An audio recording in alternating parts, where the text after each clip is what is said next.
Welcome to Crisis in Perception, where we examine the systems shaping our world one book at a time. So let's just start with this question. What does your bank account have to do with your love life? I mean, it's a weird question, right? We almost never connect those two things. But Christian Godsee's book argues that they are completely, fundamentally intertwined.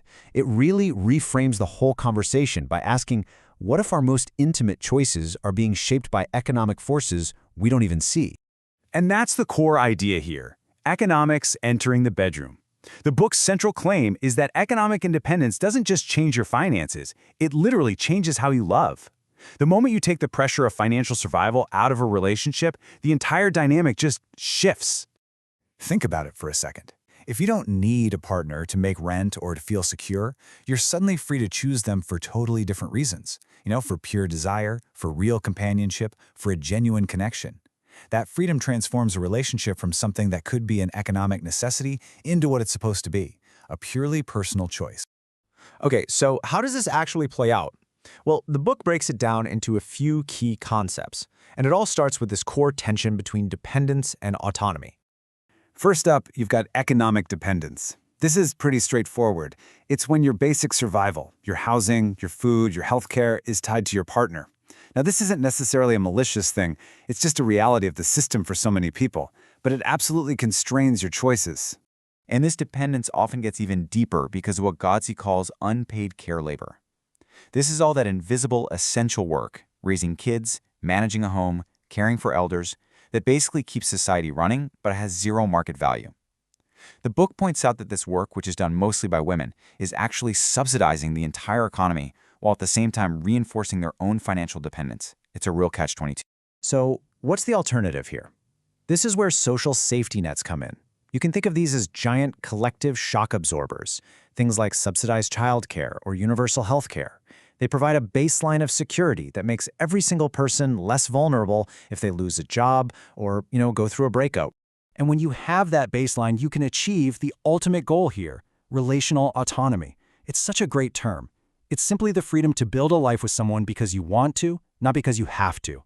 It's the freedom to choose your partner without that constant, nagging, background noise of economic pressure. Now, to really help us see how all these pieces fit together, the book gives us this incredibly powerful metaphor. Let's call it the relationship tightrope. Okay, so imagine this. Without any kind of social support, a relationship can feel just like walking a tightrope without a net. The connection itself might be really strong, but the stakes are just terrifyingly high. A fall, and that could be a breakup, a job loss, anything. It could be a complete financial catastrophe. And that just adds this layer of fear to the whole relationship. But now, look what happens when you add that social safety net. The tightrope is still there. Look, relationships are always work, right? But that paralyzing fear of a devastating fall is gone. And that security, that's what allows for a more authentic, less fearful connection. You're walking that rope together because you both choose to be there, not because you're afraid to fall. Ultimately, when you boil it all down, this whole thing is about what it actually means to make a genuine choice in our most personal, most intimate relationships. And there's this fascinating little anecdote from the book that just nails this point. It's about men from the former East Germany, where women were economically independent. After reunification, they said their money suddenly mattered in the West.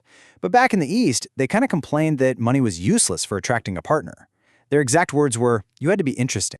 And that story really brings us right to the book's central argument. On one hand, economic dependence always carries the risk of turning relationships into, transactions. But on the other hand, economic independence, that's what allows relationships to become what I think we all hope they can be, partnerships built on real, genuine desire and mutual respect. So the book leaves us with this really provocative thought. Maybe our most intimate freedoms, the freedom to love, the freedom to leave, the freedom to choose a partner authentically, maybe they're inseparable from our material security. I mean, after all, what does it really mean to choose freely if your very survival is hanging in the balance? All the ideas in this explainer come from the powerful work of Kristen R. Ghodsee.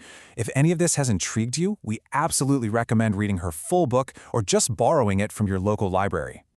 For the full long-form deep dive into this book and its ideas, follow the link in the description. If you enjoy systems-level analysis like this, please subscribe and comment with books or topics you'd like us to explore next.